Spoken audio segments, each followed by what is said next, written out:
मैं बीजेपी वालों को हाथ जोड़कर गुजारिश करना चाहता हूं, देश के प्रधानमंत्री जी को, देश के गृह मंत्री जी को, कि उसका नाम था सिद्धू मूसेवाला, एक कलाकार था, दुनिया में उसका नाम था। चाहे तमिलनाडु हो, चाहे महाराष्ट्र हो, चाहे केरला हो, चाहे न्यूयॉर्क हो, उसके गाने पर दुनिया झूम उठती थी। और मैं ये भी कहना चाहता हूं सभापति साहब, टाइम स्क्वायर न्यूयॉर्क में हर तीसरे दिन सिद्धू मूसेवाला बजता है। बिलबोर्ड दुनिया के 100 गाने, उनमें से सिद्धू मूसेवाला हर रोज पहले, दूसरे, तीसरे नंबर पे वो व्यक्ति रहता है। उसके साथ हुआ क्या, मैं आज इस सदन को जानकारी और बताना चाहता हूं आपके माध्यम से। क्या हुआ 28 साल के नौजवान के साथ? हम नेशनल सिक्योरिटी की बात करते हैं, आप कहते हैं हिंदुस्तान में परिंदा भी पर नहीं मार सकता। आप ये कहते हैं कि हम हैं, चिंता मत कीजिए। लेकिन क्या हुआ, नौजवान 28 साल के नौजवान को गोलियों से मार मारकर 10 गोलियां मारकर दिन दिहाड़े मार दिया गया। और मारा किसने? सभापति साहब, बहुत से लोग मारे जाते हैं, मारा किसने? एक तिहाड़ जेल में बैठा एक गैंगस्टर जिसका नाम लॉरेंस बिश्नोई है, उसने मारकर कहा, जेल से इंटरव्यू दिया और कहा मैंने मारा है। अभी तो सिद्धू मूसेवाला मारा है, अभी इसके बाप को भी मरना होगा। जेल से इंटरव्यू दिया।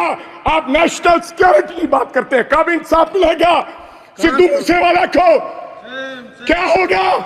28 साल का नौजवान जिसकी मां के एक बेटा था, एक, और बिना शादी के ब्याह में हमारे सर पर सेरे बांधे जाते हैं, सेराबंदी होती है, आपके भी होती है। डेड बॉडी पड़ी, डेड बॉडी पर मेरी उस मां ने, सिद्धू मूसेवाले की मां ने फिर सेरा लेकर आए और अपने बेटे के लाश पर सर पर सेरा बांध के उसकी विदाई दी है। ये हालात हैं।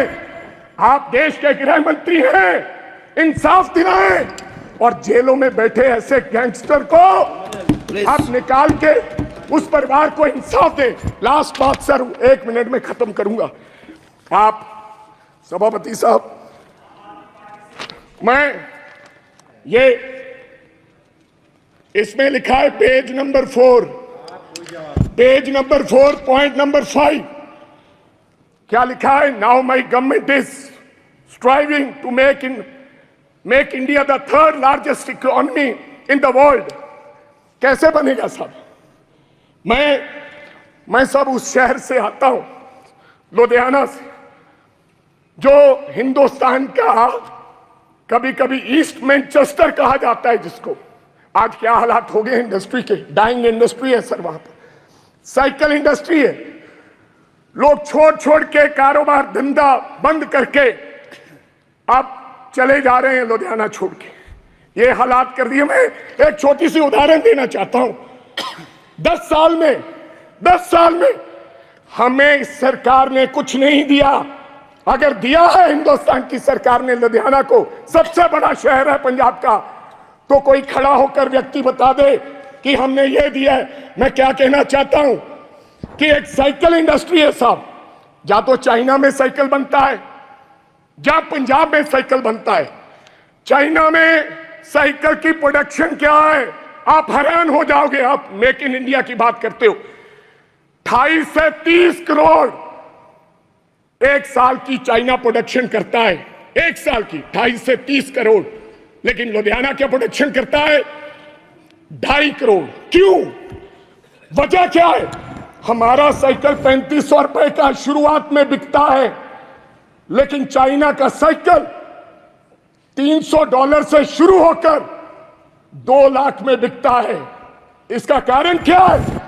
Make in India wrong policies. जब तक ये रॉन्ग पॉलिसीज हैं, समाप्त कीजिए, तब तक हमारा देश तरक्की नहीं कर सकता। कैसे तरक्की करेंगे? आपकी रॉन्ग पॉलिसीज की वजह से आज हमारी इंडस्ट्री जो लुधियाना की इंडस्ट्री है उसके ये हालात हो गए। अंत में एक लाइन में समाप्त करना चाहता हूं, हमारा भाईचारा बहुत कायम है स्पीकर साहब। पंजाब के लोग बेशक चाहे किसी पार्टी को वोट दो, आम आदमी पार्टी को लोगों ने वोट दिया, अकाली दल को दिया, कांग्रेस को दिया, बीजेपी वालों को भी दिया, लेकिन आपस का भाईचारा नहीं कभी टूटा।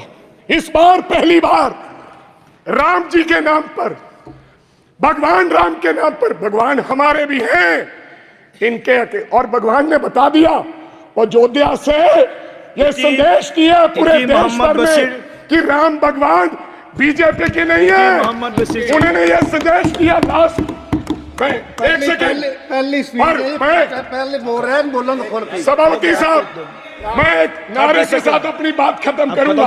बस एक लाइन में खत्म कीजिए। सर एक सेकंड, हमारा भाईचारा कायम रहे। मैं बीजेपी वालों को हाथ जोड़कर गुजारिश करना चाहता हूं, देश के प्रधानमंत्री जी को, देश के गृह मंत्री जी, बोलो तो खोल के। सभापति साहब, कि राम भगवान बीजेपी के नहीं है इनके, और भगवान ने बता दिया, लोगों ने वोट दिया, अकाली दल को दिया, कांग्रेस को दिया, बीजेपी, लेकिन आपस का भाईचारा नहीं कभी टूटा। इस बार पहली बार राम जी के नाम पर, भगवान राम के नाम पर, भगवान हमारे भी हैं इनके, और भगवान ने बता दिया और अयोध्या से ये संदेश दिया पूरे देश भर में कि राम भगवान बीजेपी के नहीं है। उन्होंने ये संदेश दिया। लास्ट एक सेकंड, पहले बोल रहे हैं, बोलो तो खोल के। सभापति साहब, मैं एक नारे के साथ अपनी बात खत्म करूंगा। बस एक लाइन में खत्म कीजिए। सर एक सेकंड, हमारा भाईचारा कायम रहे। मैं बीजेपी वालों को हाथ जोड़कर गुजारिश करना चाहता हूं, देश के प्रधानमंत्री जी को, देश के गृह मंत्री जी को, कि मंगल सूत्र की बात ना करें। थैंक यू आप कब्रिस्तान की बात मत करें। मैं एक नारे के साथ अपनी बात खत्म करूंगा। मंदिर बांटा, मस्जिद बांटी, मंदिर बांटा, मस्जिद बांटी, बांट दिया भगवान को। ओ शर्म करो बीजेपी वालों, मत बांटो इस देश के बोले वाले इंसान को, मत बांटो इस देश के बोले वाले इंसान के। गृह मंत्री ने लॉ एंड ऑर्डर की बात कही कि पंजाब में लॉ एंड ऑर्डर की स्थिति ठीक नहीं है। आज से 4-5 महीने पहले मैं आपको ये कहना चाहता हूं, आप लोगों को जस्टिस देने के लिए ये लॉ लेकर आ रहे हैं। आप कभी पाकिस्तान की बात करते हैं, कभी चाइना की बात करते हैं, कभी कुछ और कहते हैं, लेकिन मैं आज इस सदन में एक बात कहनी चाहता हूं। वाला एक कलाकार था, दुनिया में उसका नाम था, चाहे तमिलनाडु हो, चाहे महाराष्ट्र हो, चाहे केरला हो, चाहे न्यूयॉर्क हो, उसके गाने पर दुनिया झूम उठती थी। और मैं ये भी कहना चाहता हूं सभापति साहब, टाइम स्क्वायर न्यूयॉर्क में हर तीसरे दिन सिद्धू मूसेवाला बजता है। बिलबोर्ड, जो बिलबोर्ड दुनिया के 100 गाने, उनमें से सिद्धू मूसेवाला हर रोज पहले, दूसरे, तीसरे नंबर पे वो व्यक्ति रहता है। उसके साथ हुआ क्या, मैं आज इस सदन को जानकारी और बताना चाहता हूं आपके माध्यम से क्या हुआ 28 साल के नौजवान के साथ।